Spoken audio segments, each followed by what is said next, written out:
Principal, M. le chef, deuxième groupe d'opposition. Monsieur le Président, l'économie du Québec tourne au ralenti. La croissance économique au Québec est moins forte que chez nos voisins. Et le résultat, c'est que pour compenser, le gouvernement libéral, depuis son arrivée, a augmenté en moyenne les taxes des familles de 1 500 $ pour compenser sa mauvaise performance économique. Et après avoir pensé à augmenter la TVQ et avoir ensuite reculé, le ministre des Finances, maintenant, s'intéresse à la taxe sur l'essence. Il faut savoir, Monsieur le Président, que la taxe sur l'essence est déjà 5 cents le litre plus élevée au Québec qu'en Ontario. Donc, soyons clairs, tout le monde ici est d'accord pour lutter contre les changements climatiques. D'ailleurs, c'est pour ça qu'on a une bourse du carbone.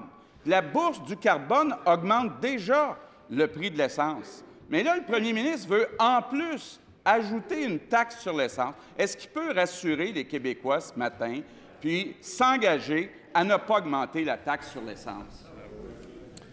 S'il vous plaît, il n'y a qu'une personne qui a le droit de parole ici, c'est le premier ministre. Monsieur le Président, je salue avec bonheur la première expression claire de la préoccupation de la deuxième opposition pour les changements climatiques. Bravo. Je pense que ça mérite d'être noté.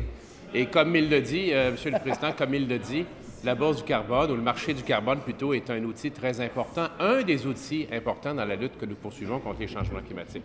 Maintenant, s'il poursuit ses lectures, je sens qu'il a commencé ses lectures sur les changements climatiques, s'il les poursuit, il constatera, Monsieur le Président, que partout dans le monde, il s'accompagne également de ce type de marché de carbone ou de taxe sur le carbone, de ce qu'on appelle l'éco-fiscalité.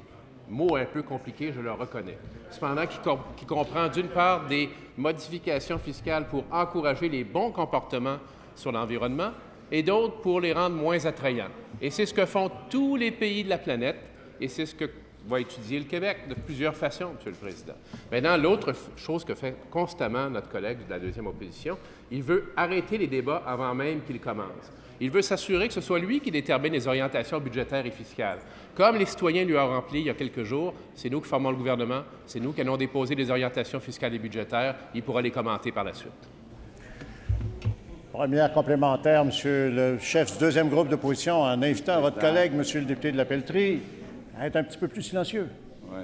Monsieur le chef. Les Québécois n'apprécient pas l'arrogance, Monsieur le Président. Et tout le monde dans cette Chambre-là est d'accord pour dire qu'il faut réduire les gaz à effet de serre au Québec. Puis la bourse du carbone, c'est déjà de l'éco-fiscalité. Mais là, ce qu'on veut savoir, c'est si le premier ministre veut rajouter par-dessus ça une autre taxe, parce qu'il a beau essayer de se draper de vert, là, dans le fond, là, les gens ne sont pas dupes, il va toujours piger plus dans leur poche. Donc, je répète ma question. Est-ce qu'il s'engage à ne pas augmenter la taxe sur l'essence? Monsieur le premier ministre. Monsieur le Président, ce genre d'argument n'a pas fonctionné dans l'élection partielle, il ne fonctionne pas plus aujourd'hui. Les Québécois et les Québécoises savent très bien que ce gouvernement a été élu avec un mandat précis, un engagement précis, celui d'abolir la taxe santé et donc de diminuer de façon importante le fardeau fiscal des Québécois qui auront plus d'argent dans leur poche, Monsieur le Président. Et nous le répétons avec fierté, cet engagement. Et comme les médias ont rapporté récemment, Monsieur le Président, le fait que nous avons déjà rempli plus de 50 % de nos engagements après moins de 2 ans au gouvernement, nous allons continuer dans la même voie. Et oui, nous allons remplir notre engagement d'abolition de la taxe santé. Et oui, nous allons remplir notre engagement de baisser le fardeau fiscal des Québécois et de faire en sorte, surtout, Monsieur le Président, que le Québec demeure un leader sur le plan environnemental et dans la lutte au changement climatique. Deuxième complémentaire, Monsieur le chef du deuxième groupe d'opposition. Monsieur le Président, tout le monde qui nous écoute vient de noter qu'encore une fois, le premier ministre ne répond pas à la question. Il nous dit qu'il veut baisser le fardeau fiscal, mais depuis qu'il est là, il l'a augmenté de 1 500 $. 1 500 $ par famille, c'est quand même pas rien.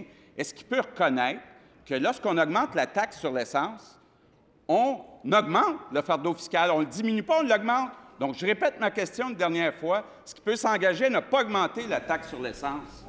Monsieur le premier ministre. Monsieur le Président, comme d'habitude, il manque la moitié de l'histoire.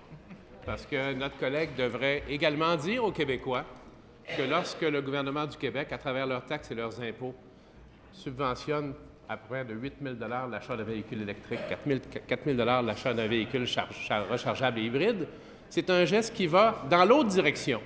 Ce qui illustre tout à fait, Monsieur le Président, ce que j'ai tenté de lui expliquer tantôt, c'est ce qu'on appelle l'écofiscalité, qui est beaucoup plus que l'essence en passant, beaucoup plus large et beaucoup plus compliqué. On aura l'occasion d'avoir des débats ici là-dessus, d'ailleurs. ça comprend également des mesures qui sont positives pour les contribuables. Oui, le portefeuille. Quand tu reçois un chèque de 8 000 $, c'est bon pour ton portefeuille.